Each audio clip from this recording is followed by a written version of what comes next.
Então, recapitulando,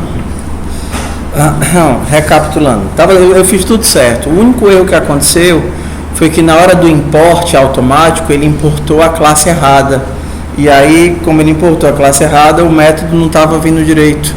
O método que ele estava usando era esse daqui, ó. Tá vendo? E eu não percebi.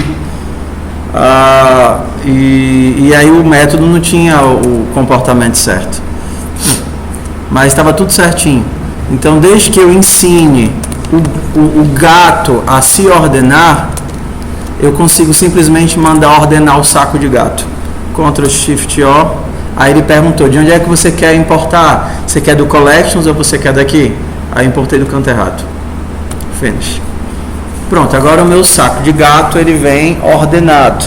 No caso aqui eu posso ordenar os gatos, ordenar aqui pelo nome, que é o que já está, né? Então se eu mandar rodar o meu controle, só para eu ter certeza que eu estou na classe certa. Herança, source.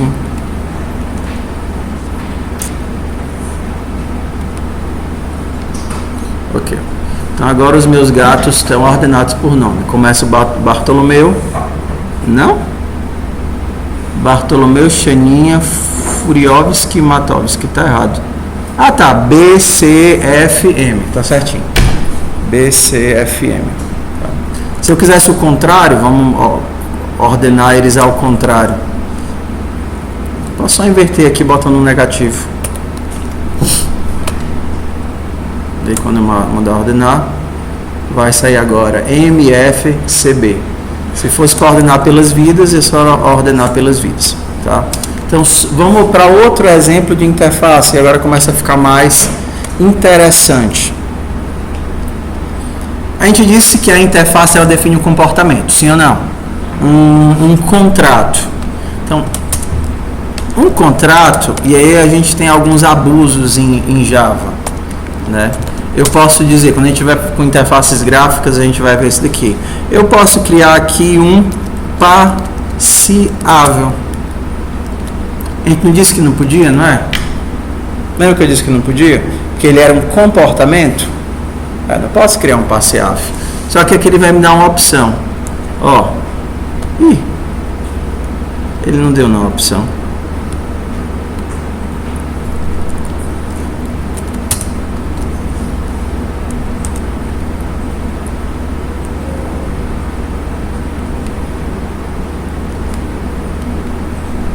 Vamos olhar para essa coisa feia aqui.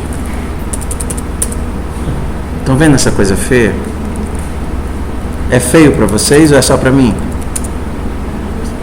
Tá. O que eu estou dizendo? Eu estou criando um passiável. Aí eu estou abrindo um escopo. E dentro desse escopo eu vou implementar como é que essa coisa vai passear. É como se eu estivesse criando um objeto sem molde, sem nome, simplesmente para esse momento, para essa situação, para esse comportamento. Então aqui no caso, o meu objeto sem molde, ele vai levar, ele é fazendo assim, ó, é um peru. Ok. Tá faltando as outras aspas. Isso daqui é o que a gente chama de objeto anônimo. É um objeto que não tem nome e que foi criado somente para essa situação, esse modelo, esse local aqui. Interface anônima. Interface anônima é objeto anônimo. Mas eu posso levar ele para passear. Que tipo de classe é essa? Anônima, não tem nome. Ele foi foi moldado a partir do comportamento só para essa situação. Antigamente no Swing isso era muito comum. Por exemplo, ele precisava de um comportamento para aquele botão. Aí quando a gente clicava no botão e dizia qual era o comportamento, ele expandia um action list, né, baseado naquilo só para aquela entidade, um comportamento que só servia para aquela situação. Então, isso daqui é um objeto que implementa passeável e que faz só isso. E só isso e pronto, ok? Então, Por que a gente precisava de interfaces, classes abstratas e herança? É isso aqui que vocês estão vendo. Okay? Da mesma forma como você só tem o if, o else e o for, e com essa mistura e a forma como você manipula, você tem 1000 comportamentos diferentes. Então, a parte de linguagem, como é que a linguagem implementa aquilo, é isso que a gente viu hoje. Como é que a gente vai utilizar a herança, quando é que a gente vai utilizar a interface, é outros 500. Mas vamos aqui agora para uma regra de ouro para a gente entender quando é que a gente usa uma coisa e quando é que a gente não usa, tá certo? Então bora lá. Vou perguntar isso, semana que vem eu vou perguntar de novo e vocês vão errar, tá? Tudo bem? Eu vou explicar agora, eu vou falar, eu vou perguntar na semana que vem e vocês vão errar, porque isso é difícil de interiorizar. Bora lá. Carro, ônibus e moto são objetos diferentes da classe veículo ou são classes diferentes?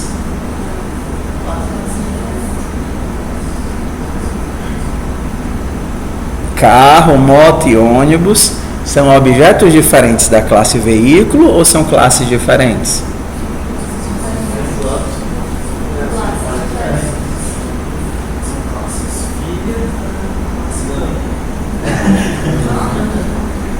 Gato, cachorro, porco são objetos da classe animal ou são classes diferentes que herdam de animal? Por que vocês estão dizendo isso com tanta segurança? O que é que determina que são classes diferentes?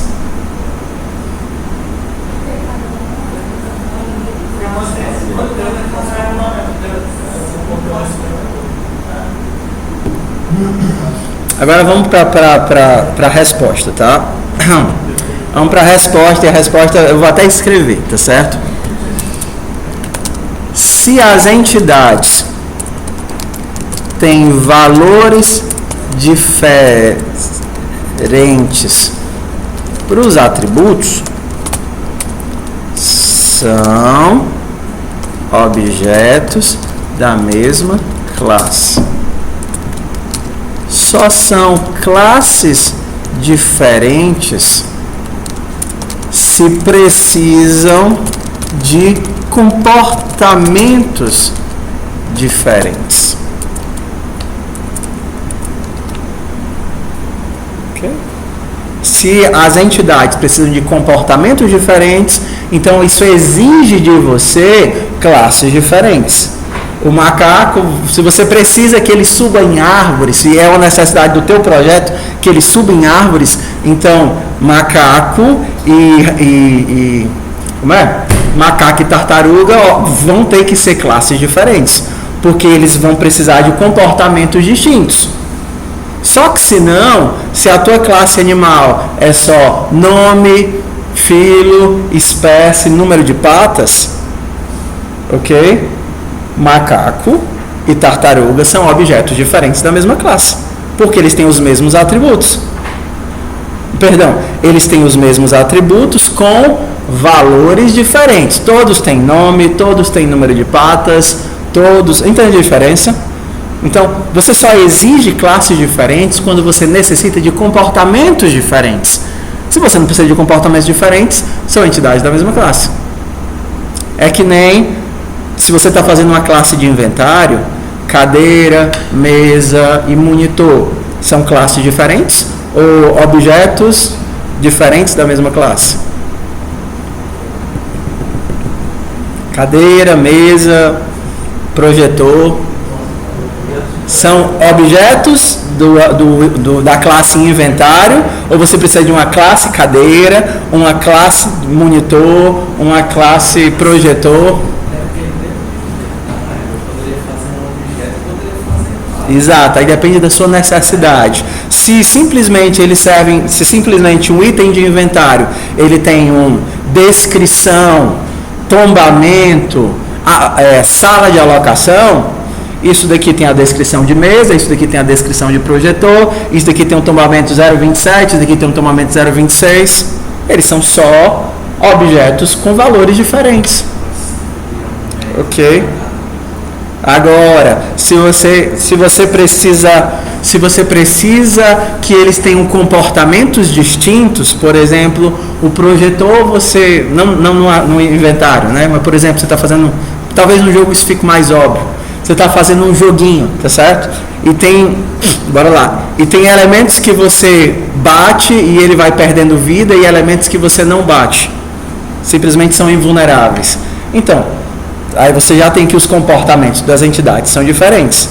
Um bate, perde vida e tem até uma animaçãozinha de quando ele vai perdendo vida, vai ficando desgastadozinho até ele sumir, e os outros são invulneráveis. Então não é simplesmente um ter um asset, o outro ter... Claro, ambos vão ser entidades que vão ter uma posição, vão ter um asset que é uma carinha, né, uma figura, só que eles têm comportamentos distintos. Esse reage a um evento e esse não reage ao evento. Então, agora eu tenho classes diferentes da mesma entidade. Ok? Então, vamos lá. Por exemplo, carro, moto e caminhão. Se você está fazendo se você está fazendo uma classe que é estoque, não. Como é o nome? Que lá se vende carro? Concessionária. Você está fazendo uma concessionária e é simplesmente para listar as entidades, você não precisa de classes diferentes. Agora, se você está fazendo alguma forma de calcular a tarifa de caminhão é diferente da tarifa de carro. Ou então, se você está fazendo estacionamento, a forma como você cobra pelo caminhão é diferente da forma como você cobra pelo carro. No carro você vai cobrar a diária, no caminhão você vai levar em consideração o peso. Então, os comportamentos das entidades são diferentes. O cálculo é um comportamento. O cálculo não é um valor de atributo. Ele é uma forma de pensar sobre a entidade. Se os comportamentos são diferentes, você exige entidades diferentes. Se os comportamentos são iguais e os atributos são diferentes, então são objetos da mesma classe. Por exemplo, professor, servidor técnico administrativo e terceirizado. Por que é que eles precisariam ser classes diferentes? Um tipo de comportamento que exige que os três sejam diferentes. Só o professor dar aula. Só o professor dar aula. O professor poderia ter um método dar aula. Então, como ele tem um comportamento que os outros não têm, todos eles podem ser funcionários. Todo mundo deriva de funcionário no processo de herança. Todo mundo deriva de funcionário. Agora, só o professor tem SIAP. Terceirizado não tem SIAP. Todos eles, por exemplo, têm um Get ID.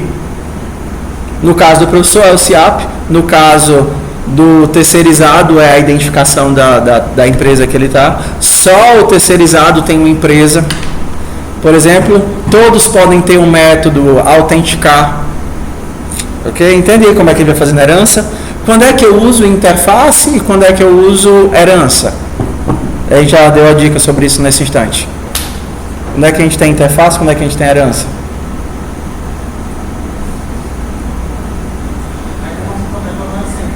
Exato. Herança é aquela coisa que ela é sempre e é intrínseco.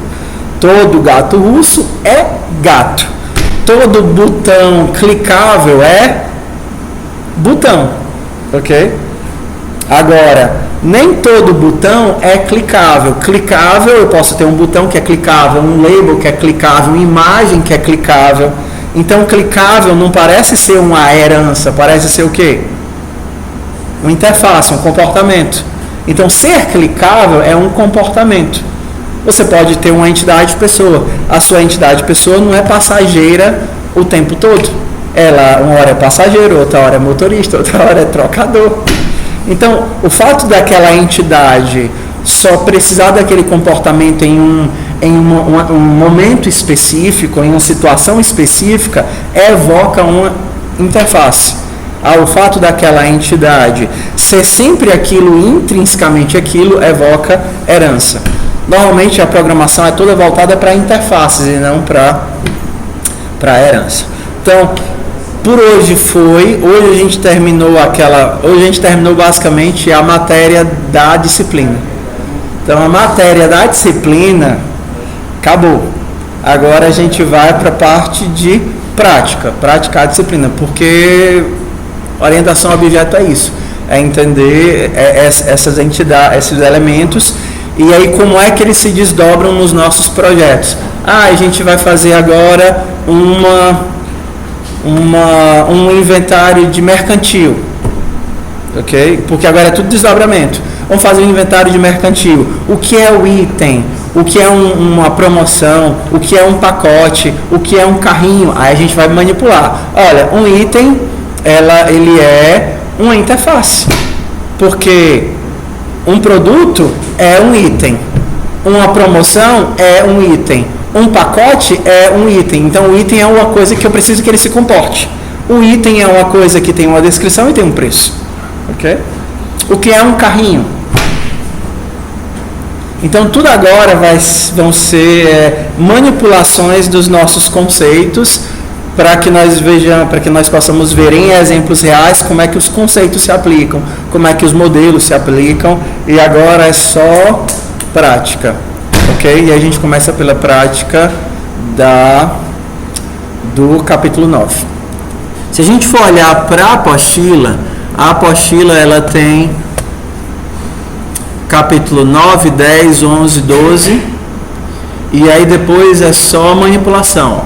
O capítulo 12, fica faltando as sessões também, Capítulo 12 é as sessões, capítulo 13 é manipulação de dados, capítulo 14 é manipulação de dados, capítulo 15 é manipulação de dados, capítulo 16 é manipulação de dados. Então tudo isso é só Java, como é que eu faço isso, como é que eu faço aquilo, como é que eu faço aquilo outro, como é que eu crio, mas a parte de OO é isso. Então, 8 semanas a gente terminou a parte conceitual. Agora, projeto e manipulação. Então, você pode terminar de ler no seu ritmo os outros 3 capítulos e a gente vai começar a fazer os projetos da disciplina. Oi? Sim. A gente fica para depois. Só que as sessões é a linguagem, né? Não é intrínseco de orientação a objeto.